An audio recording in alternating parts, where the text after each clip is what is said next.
आप let's say अगर training manager हैं और आपको कहा जाए कि आपको एक ट्रेनिंग प्रोग्राम डिजाइन करना है, आप शुरुआत कहां से करेंगे? सबसे पहले आप ये सोचेंगे कि आपको ट्रेनिंग किस चीज पर देनी है। आपको किस चीज पर देनी है ये आपको कैसे पता चलेगा? उसके लिए आपको ये देखना पड़ेगा कि आपको जरूरत किस चीज की है, आपकी ऑर्गेनाइजेशन की जरूरत क्या है। अब ये जरूरत भी हम कई एंगल से देखते हैं, right?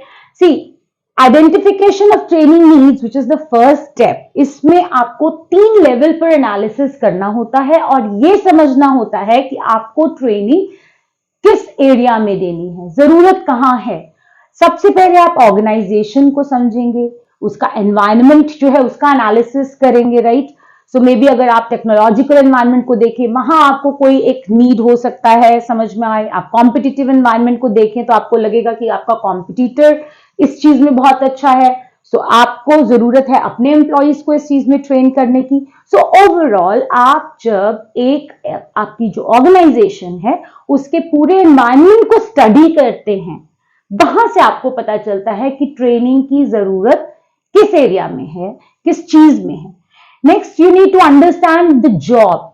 You do task analysis. आपकी ऑर्गेनाइजेशन में जो एम्प्लॉइज हैं वो क्या क्या काम कर रहे हैं, उस काम में क्या उनका आउटपुट है, क्या उनकी कैपेबिलिटी है, उस सबको ध्यान में रखते हुए जब आप उस टास्क, हर टास्क को रादर देखेंगे, तब आपको समझ आएगा कि कहां इंप्रूवमेंट की जरूरत है। And that will give you a hint कि आपको ट्रेनिंग प्रोग्राम किस डायरेक्शन में या किस चीज पर देना है एम्प्लॉइज को। Thirdly, it is man power analysis. बहुत बार जब हम ट्रेनिंग प्रोग्राम डिजाइन करते हैं तो हमें मैन पावर का भी एनालिसिस करना होता है, राइट? सिर्फ टास्क को समझना वो सिर्फ मुझे ये बता सकता है कि मुझे जो करना है उसमें क्या स्किल्स चाहिए, बट वो स्किल्स मैन पावर के पास हैं या नहीं है, या हैं तो और ज्यादा डेवलप करने की जरूरत है, ये मुझे तभी पता चल सकता है जब मैं मैन पावर एनालिसिस करूंगी। मैन पावर एनालिसिस में बेसिकली हम ये देखेंगे कि क्या उनके पास एग्जिस्टिंग स्किल्स हैं जैसे हमें चाहिए वैसे, या कोई गैप है। और अगर नहीं, और लेट्स से हम ये सोचें कि ऑर्गेनाइजेशन या एनवायरमेंटल एनालिसिस के बेसिस पर अगर हमें लगता है कि हमें ये चीज सिखाने की जरूरत है, इस चीज पर ट्रेनिंग देने की जरूरत है, हम कुछ ऐसा सोचें, तो क्या उस चीज को लेकर हमारे एम्प्लॉइज रेडी हैं? Are they motivated? अगर वही कहें कि नहीं ये ट्रेनिंग तो नहीं, हम नहीं चाहते ये वाली ट्रेनिंग, या नहीं भी कहें तो अगर वो आपके साथ नहीं है, अगर वो मोटिवेटेड नहीं है उस चीज को सीखने के लिए, तो आपका ट्रेनिंग का पर्पस डिफीट हो जाएगा। सो बेसिकली इन 3 चीजों को देखते हुए आप ये डिसाइड करते हैं कि ट्रेनिंग नीड कहां है। क्या क्या देखते हैं हम?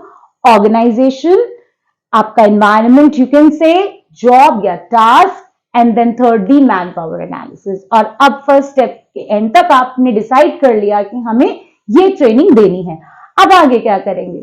सी, next we will define training objectives या आउटकम्स, कि हम जो ट्रेनिंग प्रोग्राम दे रहे हैं उससे हमें चाहिए क्या, हमारे ऑब्जेक्टिव्स क्या हैं, हम क्या अचीव करना चाहते हैं, राइट?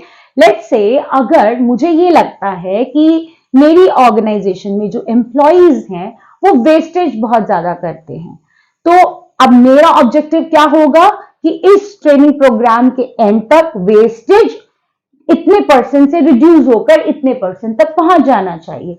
सो व्हेन आई से दिस, आपने अगर ऑब्जर्व किया हो, ना सिर्फ एक गोल है जो हमने सेट किया है कि हमें वेस्टेज को कम करना है, ये गोल मेजरेबल भी है कि पहले कितना % वेस्टेज था और ट्रेनिंग प्रोग्राम के बाद मैं क्या चाहती हूं कि कितना % वेस्टेज हो, या कितना हम इंप्रूवमेंट लाएं उस पर्टिकुलर चीज पर जिसमें हम ट्रेनिंग देने वाले हैं। सो मेजरेबल होना चाहिए।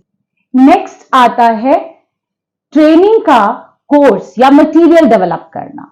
एक बार आप जब ये डिसाइड कर लेते हैं कि आपको किस चीज पर ट्रेनिंग देनी है और आप उस ट्रेनिंग से अचीव क्या करना चाहते हैं, नेक्स्ट आप ये डिसाइड करेंगे कि क्या मटेरियल यूज करके हम वो सिखाएंगे अपने पार्टिसिपेंट्स को जो हम सिखाना चाहते हैं। इसके लिए आपको 2 चीजों का ध्यान रखना है। एक तो यस, जो आपने नीड्स अभी तय की उसको ध्यान में रखते हुए आप वो मटेरियल डिसाइड करेंगे क्या होगा, कैसे होगा। और दूसरा, लर्नर को देखते हुए हमें ये देखना पड़ेगा कि ट्रेनिंग मटेरियल क्या होना चाहिए। जब मैं ये ट्रेनिंग मटेरियल कहती हूं, मैं बात कर रही हूं कुछ हैंडआउट्स आप देते हैं अपने पार्टिसिपेंट्स को, कुछ विजुअल एड्स के थ्रू आप उनको सिखाते हैं, चीजें समझाते हैं, डेमोन्स्ट्रेशन देते हैं, तो कुछ एक प्रॉप्स आप यूज करते हैं, कई बार एक फिल्म या डॉक्यूमेंट्री के थ्रू आप कुछ चीजें सिखा सकते हैं, कुछ वर्कबुक्स हैं जो यूज की जाती हैं। सो इस तरीके के ट्रेनिंग मटेरियल्स हम यूज करते हैं, लेकिन हमें ध्यान रखना है कि मटेरियल ऐसा हो जो लर्नर को समझ आए। अगर आप ट्रेनिंग दे रहे हैं ग्रास रूट लेवल एम्प्लॉइज को और आप जिन्हें प्रोबेबली इंग्लिश समझ में नहीं आती और आप इंग्लिश में मटेरियल डेवलप करते हैं और आप उन्हें देते हैं, तो वो उसे नहीं समझ पाएंगे। आपको ध्यान रखना है कि वो क्या समझ पाएंगे, उनका स्किल सेट क्या है और आपने क्या नीड्स हैं जिन पर आपको काम करना है। दोनों चीजों को ध्यान में रखते हुए आप ये देखेंगे कि क्या हैंडआउट्स, विजुअल एड्स, कौन सी फिल्म्स, कौन से डेमोन्स्ट्रेशन प्रॉप्स आप यूज करने वाले हैं। जब ये कोर्स डेवलप हो जाता है, तब आता है next step, the most important step, वो है ट्रेनिंग प्रोग्राम का इम्प्लीमेंटेशन। सिर्फ नीड्स आइडेंटिफाई करना या आउटकम्स जो हैं वो आइडेंटिफाई करना या फिर कोर्स मटेरियल अच्छे से डेवलप करना, आप ये सब कुछ अगर बहुत अच्छे से कर भी लेंगे तो भी आपकी सक्सेस सबसे ज्यादा डिपेंड करेगी इस स्टेप पर कि आपने उसे इंप्लीमेंट कितने अच्छे से किया, राइट। सो जब आप इंप्लीमेंट करते हैं तो एक्चुअली में आपको करना क्या है। ये 4 चीजें हैं जिन पर हमें ध्यान देना है। First is trainee and trainer. Trainee को लेके कुछ चीजें, जैसे कि पार्टिसिपेंट कौन होगा, क्या हम उन पार्टिसिपेंट्स को कुछ पहले से मटेरियल देने वाले हैं कि आप ये पढ़कर आइए इस प्रोग्राम के लिए। कैसे हम ये डिसाइड करेंगे कि पार्टिसिपेंट्स कौन कौन होगा, वो ट्रेनीज डिसाइड कैसे किए जाएंगे, कौन उन्हें नॉमिनेट करेगा। ट्रेनर कौन होगा, जो कि ऑफ कोर्स आपकी ट्रेनिंग नीड्स के बेसिस पर, जिसका उस पे बहुत अच्छा उस सब्जेक्ट, उस टॉपिक पर होल्ड हो, जो उसे समझता हो, एक्सपर्ट हो उस फील्ड में, उसे आप ट्रेनर बनाएंगे, राइट। उसकी अवेलेबिलिटी चेक करेंगे। सो उससे रिलेटेड सब चीजें आपको देखनी है।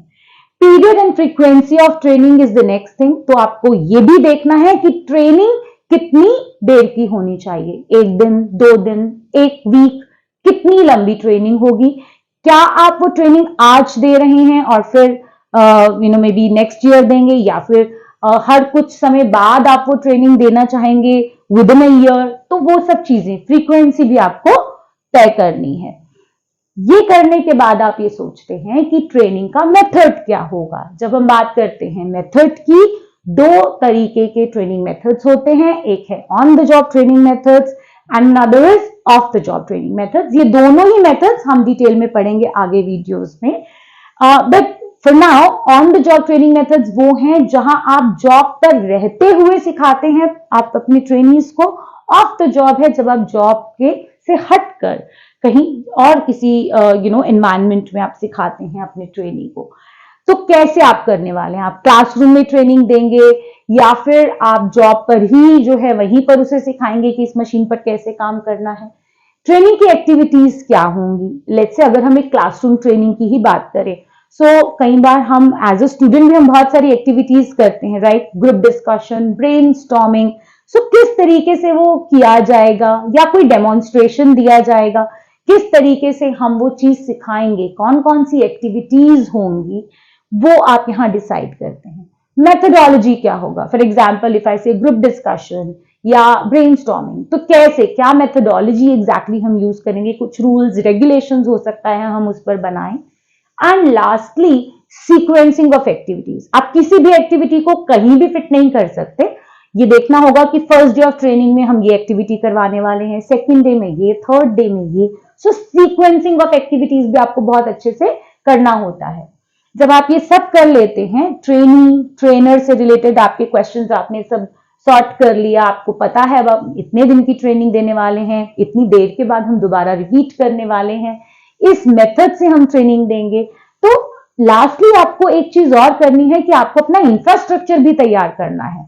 अगर लेट्स से मैं एक क्लासरूम फॉर्मेट में ट्रेनिंग देती हूँ और मुझे कोई सॉफ्टवेयर सिखाना है, सो मे बी उसमें इंफ्रास्ट्रक्चर में आई वुड नीड कि बहुत सारे मेरे पास जो हैं कंप्यूटर्स अवेलेबल होने चाहिए, वाईफाई होना चाहिए, सो दैट उन पर उस सॉफ्टवेयर पर उन्हें एक हैंड्स ऑन ट्रेनिंग दी जा सके।